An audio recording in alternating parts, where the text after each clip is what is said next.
कुर्बानियों भरी जिंदगी में जब सिफात पैदा हुई तो अब अल्लाह के नबी सल्लल्लाहु अलैहि वसल्लम ने मदीने मुनव्वरा तशरीफ लाने के बाद सहाबा को दो रुखों पर उठाया है मेहनत करने के लिए, दो बुनियादों पर मेहनत करने के लिए सहाबा किराम रिज़वानुल्लाहि अलैहिम अजमईन को दीन की खातिर उठाया। एक मेहनत जिसको हम मकामी मेहनत कहते हैं और दूसरी मेहनत वो जिसको बैरूनी मेहनत कहते हैं। इन दो रुखों पर हुजूर सल्लल्लाहु अलैहि वसल्लम ने उम्मत को उठाया। मकामी मेहनत जिसको हम मकामी मेहनत कहते हैं उसके लिए सहाबा किराम रिज़वानुल्लाहि अलैहिम अजमईन की यहां तरतीब। आप थोड़ा सा फिक्र से सुने इस बात को कि मकामी मेहनत जिसके ऊपर उठाया हुजूर सल्लल्लाहु अलैहि वसल्लम ने, सहाबा ने अपनी जिंदगी को आज दो हिस्सों में तकसीम कर लिया था। आधा दिन मस्जिद नबवी का और आधा दिन अपने कारोबार का। आधी रात मस्जिद नबवी की, आधी रात अपने बीवी बच्चों की, तो आधी आधी तकसीम थी। अब इस आधी आधी तकसीम के अंदर सहाबा किराम रिज़वानुल्लाहि अलैहिम अजमईन जो मस्जिद नबवी के अंदर आधा दिन गुजार रहे हैं और आधी दिन रात गुजार रहे हैं, उसके अंदर सहाबा का मामूल ये था, सहाबा किराम रिज़वानुल्लाहि अलैहिम अजमईन का, कि ईमान के हल्के कायम करते और ईमान के हल्के कायम करने के बाद फिर गश्त करते।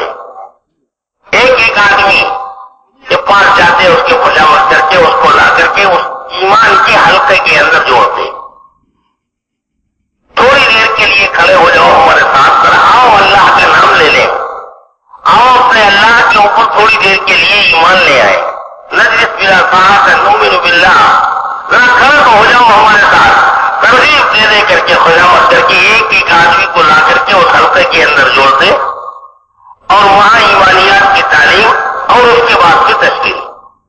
तो ये अमल मामूल था सहाबा किराम रिज़वानुल्लाहि अलैहिम अजमईन का, ईमान के हल्के कायम करके मस्जिद नबवी के अंदर और उसके बाद तो गश्त किया करते थे। बाजारों में, गलियों में, कूचों में, मस्जिद के माहौल में, मस्जिद के अतराफ में। हज़रत अबू हुरैरा रज़ियल्लाहु तआला अन्हु बाजार में गश्त कर रहे हैं। क्या हो गया बाजार वालों? मस्जिद के अंदर हुजूर सल्लल्लाहु अलैहि वसल्लम की मीरात तक़सीम हो रही, तुम यहां बैठे हुए हो। लोग पहुंच गए, समझे कि शायद मालो दौलत तो बट रहा होगा। लौट के आके कहा कि अबू हुरैरा वहां तो कुछ भी नहीं है, तुम कह रहे थे मीरात बट रही है। क्या हो रहा था? ईमान के हल्के हो रहे थे। कहा यही तो है नबी की मीरात, और नबी की मीरात तुम क्या दीनार और दिरहम समझते हो? तो ये हल्के कायम करने वाले हजरत अबू हुरैरा, हजरत उमर रज़ियल्लाहु तआला अन्हु, जिनके बारे में हुजूर ने फरमाया कि मेरे बाद अगर कोई नबी होता तो उमर होते, ये गश्त कर रहे हैं हजरत उमर। और यूं फरमाते हैं कि मैं ईमान का हल्का कायम करके जो तुम लोगों को गश्त करके लाला करके जमा करता हूं, इससे मेरे ईमान के अंदर इजाफा होता है। हजरत उबई इब्न काब रईसुल कुर्रा, हजरत अब्दुल्लाह इब्न रवाहा, हजरत मुआज़ इब्न जबल, या जिले सहाबा मामूल था कि मस्जिद के अंदर ईमान का हल्का कायम किया और उसके बाद तो गश्त कर रहे हैं। आधा दिन का इनकी तरतीब और आधी रात, हमसे 2.5 घंटा नहीं हो रहा है। तामीर मस्जिद के उन्वान पर जो हमारे बड़े 2.5 घंटा हमसे मांग रहे हैं, तो हमें दोस्तों तो धीरे धीरे पहुंचना वहां पर है जहां सहाबा किराम थे, जहां अल्लाह के नबी सल्लल्लाहु अलैहि वसल्लम ने सहाबा को जोड़ा था। हमको जाना तो वहां तक है। ये 2.5 घंटा तो अधिक पाता है कि हमें धीरे धीरे वहां तक पहुंचना है जहां पर अल्लाह के नबी सल्लल्लाहु अलैहि वसल्लम ने सहाबा किराम रिज़वानुल्लाहि अलैहिम अजमईन को छोड़ा था। तो मोहतरम दोस्तों बुजुर्गों, বলেন যে এরকম মক্কা মুকাররমার মধ্যে 13 বছরের এই মেহনতের পরে যে হুজুর সাল্লাল্লাহু আলাইহি ওয়াসাল্লাম সাহাবায়ে কেরামকে নিয়ে যে মদিনা মুনওয়ারাতে হিজরত করলেন, সেখানে 10 বছরের মেহনত সাহাবায়ে কেরামকে এই দুই রোখের উপরে আনবার জন্য ছিল। আর বলেন যে মদিনা মুনওয়ারাতে এই দুই রোখের মেহনতই চালু ছিল। এক তো ছিল মাকামি মেহনত, নিজের এলাকার মধ্যে নিজের মসজিদকে কেন্দ্র করে। আর এক মেহনত ছিল বেরুনি মেহনত, আল্লাহর রাস্তায় বের হয়ে যে দিনের টাকাটাকে পুরা করার যে মেহনতটা, এই মেহনত ছিল দ্বিতীয় মেহনত। তো বলেন যে মকামি মেহনতের মধ্যে ওনাদের তরতিব ছিল এরকম যে মকামি মেহনতের মধ্যে ওনারা তো দিনের বেলা আধা দিন মসজিদের মধ্যে দিতেন আর আধা দিন ওনারা লাগাইতেন আপনার কারবারের মধ্যে, হালাল ভাবে কামাই করা, রোজগার করা, এই মেহনতটা যে আছে এই মেহনতের মধ্যে আধা দিন লাগাইতেন। আর বলেন যে রাতের মধ্যে আধা রাত মসজিদের মধ্যে আর আধা রাত আপনার পরিবারের কাছে। তো বলেন যে এই তরতিবের উপরে মদিনা মুনওয়ারাতে যায় এক মেহনত, এই দুই রোখের এক রোখের মেহনত, মকামি মেহনতকে ওনারা চালু করলেন।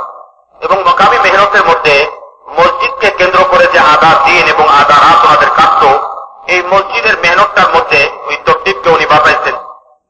যে মদিনা মুনওয়ারার এই মসজিদের মধ্যে যে নিয়ম ছিল যে ওনারা মসজিদের মধ্যে যে এরকম ভাবে আমলের পরিবেশ কায়েম করতেন, ইমানের হালকা কায়েম করতেন।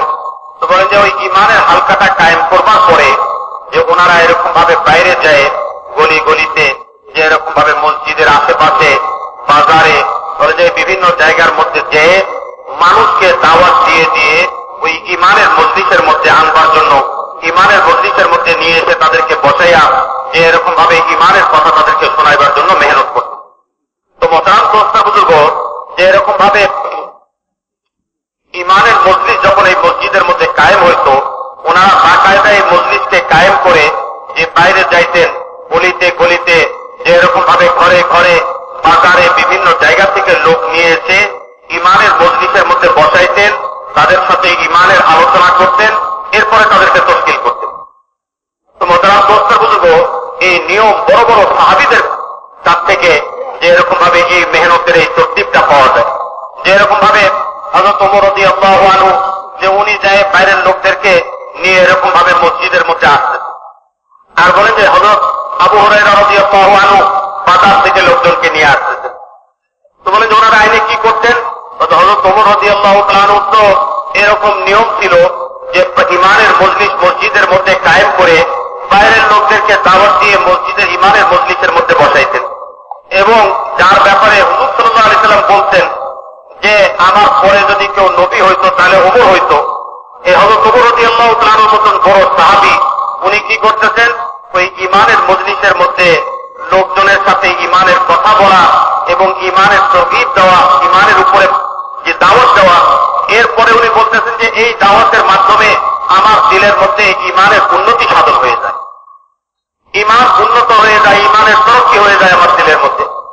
এবং যে সাথে সাথে যে এই মেহনতটা আর কে করতেছেন, বলছে হযরতে আবু হুরায়রা রাদিয়াল্লাহু আনহুর মতো বড় সাহাবী, যিনি নাকি এরকম ভাবে বাজারে যায় বাজারওয়ালাদেরকে বলতেন যে কোন জিনিস তোমাদেরকে অক্ষম করে দিল, হুজুর সাল্লাল্লাহু আলাইহি ওয়াসাল্লামের মসজিদে যায় যে এরকম ভাবে হুজুর সাল্লাল্লাহু আলাইহি ওয়াসাল্লামের মিরাজকে গ্রহণ করাতে। সেখানে হুজুরের মিরাজ অর্থাৎ ন্যায্য সম্পত্তি বন্টন হইতেছে, তো লোকজন বাজার থেকে দৌড়ে আসে দেখতো যে সেখানে ইমানের হালকা। আর বলে যে ফিরে যায় ওনাকে আবার বলতে এই কথা যে আমরা তো এখানে ইমানের হালকা দেখছি, অন্য কোনো কিছু আর দেখি নাই, ওই মাল বন্টন হওয়া তো দেখি নাই। তো হযরত আবু হুরায়রা রাদিয়াল্লাহু আনহু বলতেন এই কথা, যারে দিনার এবং দিরহাম কি নবীর মিরাস আর ত্যায্য সম্পত্তি, এটা তোমরা মনে করছো নাকি? হুজুর সাল্লাল্লাহু আলাইহি ওয়াসাল্লামের ত্যায্য সম্পত্তি তো হইল ওই ইমানের মজলিস যেটা মসজিদের মধ্যে কায়েম করা হয়েছে। তো বাজারের লোকদেরকে দাওয়াত দিয়ে মসজিদের মধ্যে নিয়ে আসে। সমস্ত সাহাবীদের মধ্যে থেকে যে সবচেয়ে উত্তম কোরআন পড়নেওয়ালা বড় কারি ছিলেন যে হযরত উবাই ইবনে কাব রাদিয়াল্লাহু আনহু, তো উনি মানুষকে দাওয়াত দিয়ে ইমানের মজলিসের মধ্যে বসাইতেন, ইমানের মজলিসের মধ্যে কথা বলতেন। আর বলেন যে হযরত মুআয ইবনে জাবাল রাদিয়াল্লাহু আনহু, হযরত আব্দুল্লাহ ইবনে রাওয়াহা রাদিয়াল্লাহু আনহু, এরকম বড় বড় সাহাবী যে এরকম ভাবে বড় জলিলুল কদর সাহাবীরা যেনারা ইমানের মজলিসকে মসজিদের মধ্যে কায়েম করে বাইরের লোকদেরকে এই মজলিসের মধ্যে বসাইতেন, ইমানের দাওয়াত দিতেন। আর মোহতারাম দোস্ত বুজুর্গ, ওনাদের এই দিনের আধা বেলা, দিনের অর্ধেক এই মসজিদকে আবাদ করবার, মকামি মেহনতকে সামনে রেখে মসজিদে আবাদ করবার আর এরকম ইমানি মসজিদ কায়েম করে মেহনত করবার তৌফিক ছিল। রাতের বেলাও আবার আধা রাত্র এরকম মসজিদকে আবাদ করবার এক তৌফিক ছিল। আল্লাহ করে উম্মতের মধ্যে দ্বিতীয়বার আবার ওই একই তরতিবে ওই একই মেহনতে উম্মতের মধ্যে আবার চালু হয়ে যায়। আজকে তো 2.5 ঘন্টার নামে আমরা এই মেহনতটা করতে পারতেছি না, কত কঠিন মনে হয়েছে আমাদের কাছে। অথচ সাহাবীরা তো আধা দিন আধা রাত যে এরকম ভাবে মসজিদের মধ্যে ওই ইমানি মজলিসকে কায়েম করে আর ওই মেহনতকে পুরা করবার জন্য চেষ্টা করতেন, মেহনত করতেন। তো মোহতারাম দোস্ত বুজুর্গ, মদিনা মুনওয়ারাতে আসবার পরে প্রথম যোগ যেটা হুজুর সাল্লাল্লাহু আলাইহি ওয়াসাল্লাম ভাবছিলেন সেটাই হইল যে মসজিদকে কেন্দ্র করে মসজিদ আবাদের মেহনত, আর মসজিদকে কেন্দ্র করে ইমানের হালকা, আর মসজিদের বাইরের লোকদেরকে ওই ইমানের হালকার মধ্যে বসে তাদেরকে ইমানের দাওয়াত দেওয়া।